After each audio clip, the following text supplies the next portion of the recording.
We've talked about blue-ray starseeds, indigos, and other kinds of starseeds.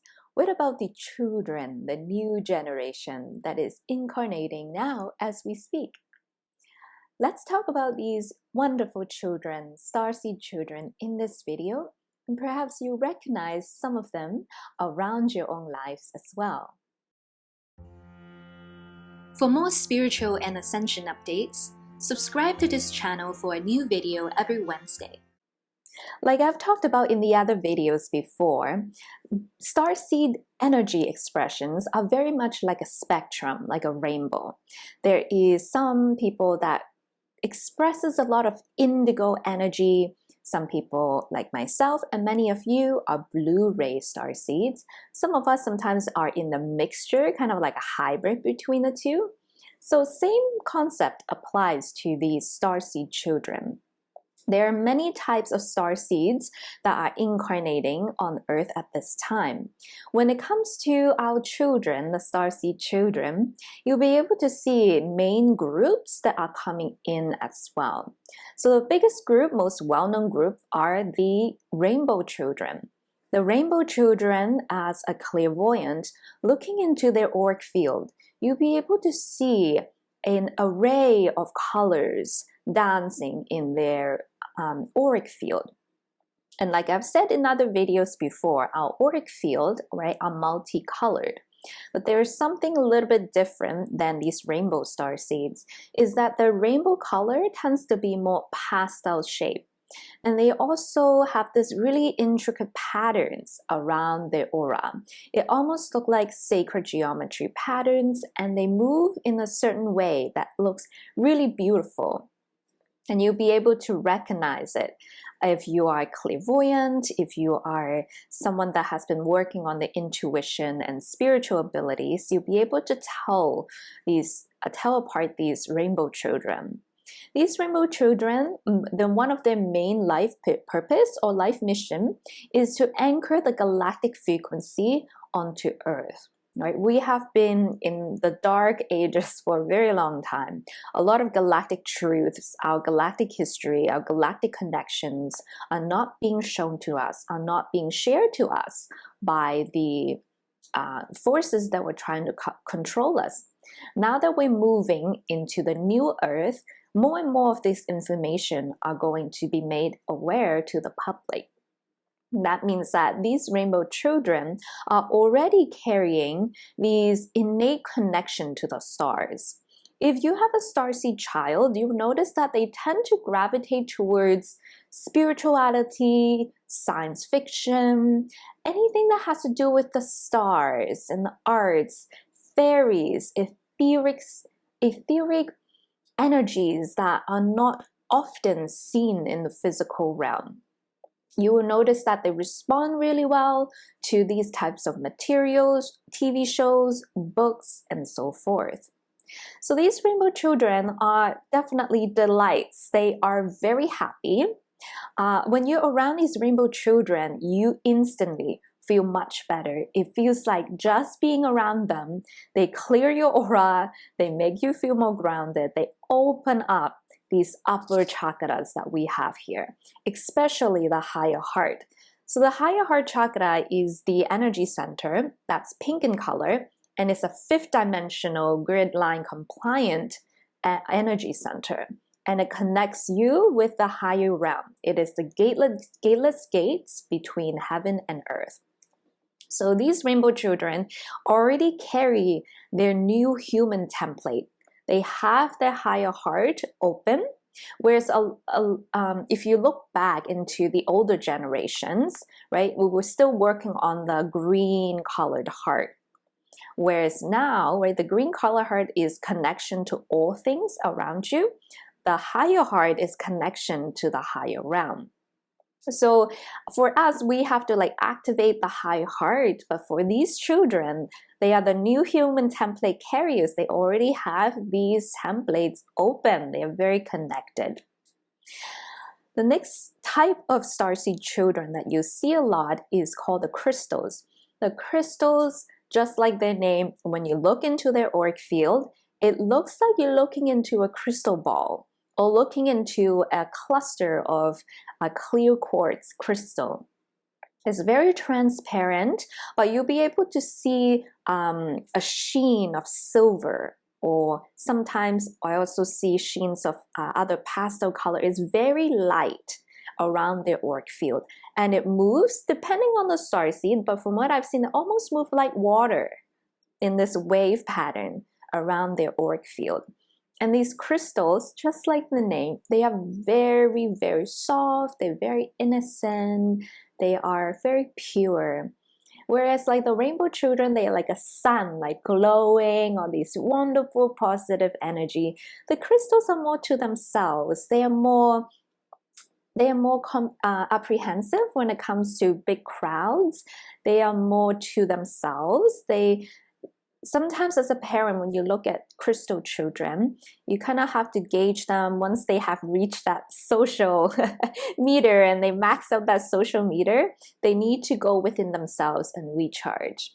And so it's important, if you have a crystal child at home, to teach them how to protect themselves spiritually and energetically, because they're crystals. They're very, very much sensitive to other people's energy. When I see crystal children, their auric field responds to people around them a lot. So it's almost like a chameleon. If they're around a parent that has a lot of, let's say, blue color, right, their auric field will have a sheen of blue color too. They will still retain the crystal of their template, but they will take on a sheen of that color. It means they're very, very sensitive to energy. Of course, all starseeds are sensitive to energy, but the crystals are definitely ones that are super in tune to other people's energy. I would even say they are like the next group of blue rays. They are very similar, whereas the rainbow is very similar to the indigo. It's almost like the next frequency of these energy expression. Now coming into the new earth, there are also magenta starseed, emerald starseeds, diamond starseeds. They all have their own characteristics as well. I find that diamond starseeds are generally more, they are kind of like a mixture between indigos and crystals. They are still very sensitive to other people's emotional state, but they have more strength. It's almost as if their auric field are like a prism, beautiful crystalline prism around them. And the diamond starseed, when you look into their auric field, again, you see like sacred geometry shape around them. And these shapes usually spins around the auric field. And with diamond starseeds, these children tend to have flakes of little, so hard to describe sometimes, little iridescent sheen around their auric field. So each of them have a little bit different expression when it comes to their auric field, right? Each one of us is different. The magentas, they are definitely more of the carrier of the divine feminine energy. We are in the age of Aquarius. The divine feminine is rising again. A lot of people are recalling their Lemurian selves, and this is all the reasons why. Why is the goddess awakening more and more now?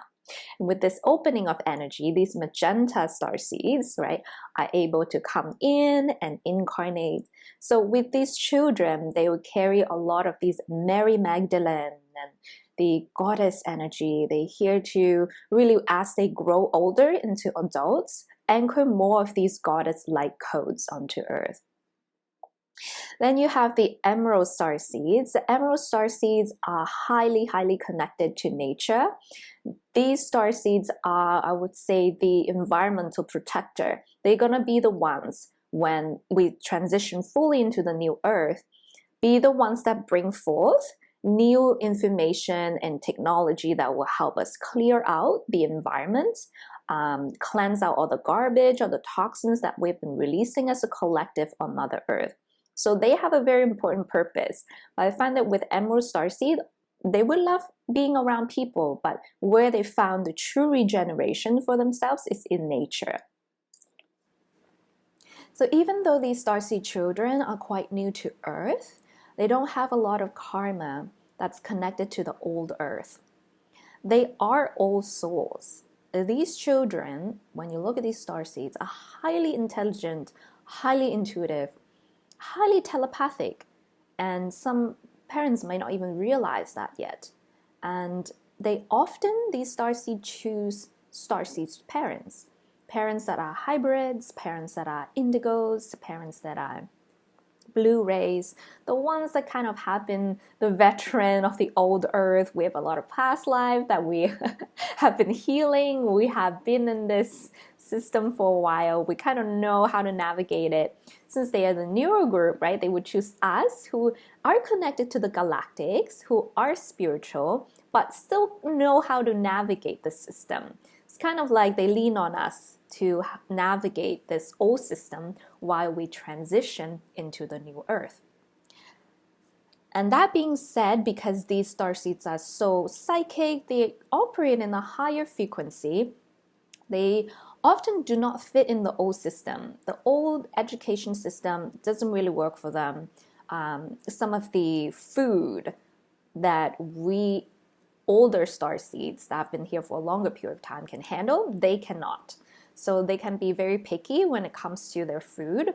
They are, yes, again, very highly sensitive, especially to chemicals, heavy metal. They just can't handle it. They are innately, they are very high vibrational beings, but their body, because it's so new in this earth, has to adjust. So that's why they would choose parents that are more intuitive, that can know, can my kid eat this, or can my kid be in this environment? So it all works out very well. And sometimes because of these different abilities, since they are very telepathic, right? Think about in the higher realm, most of us are telepathic. We don't need to like speak. And when we speak, sometimes we use sound, we use light language. And so sometimes they can be labeled as ADHD, autistic, or socially challenged. And so these are not bad skills. These just mean that they have different abilities. They just mean that they have been operating in a new type of earth. And why are we still transitioning? This old system doesn't work with them. The good news is that as Earth's frequency keep on raising, and we keep moving into fourth density more and more, these starseeds will have the easiest time to transition into this new space because their DNA, their human template is already compliant to the higher realm, the higher version of Earth. The other thing about these starseed children is that they respond really well to arts, anything with colors, creativity, music, and especially with animals. And a lot of them prefer actually the companionship of animals compared to, let's say, like humans. And it's because they are just so sensitive to energy and people's emotions. They prefer to be around these animal companions like dogs, cats, dolphins.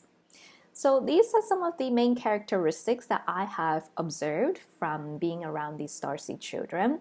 They are definitely the carriers of the new human template. And if you're one of those parents that have one of these starseeds with you, very blessed, both of you. And to keep nurturing your starseeds' creativity, their freedom and autonomy, their authentic self, and each one of you are doing a really, really good job. So sending you guys lots of love, lots of light. If you have enjoyed this content, give me a thumbs up.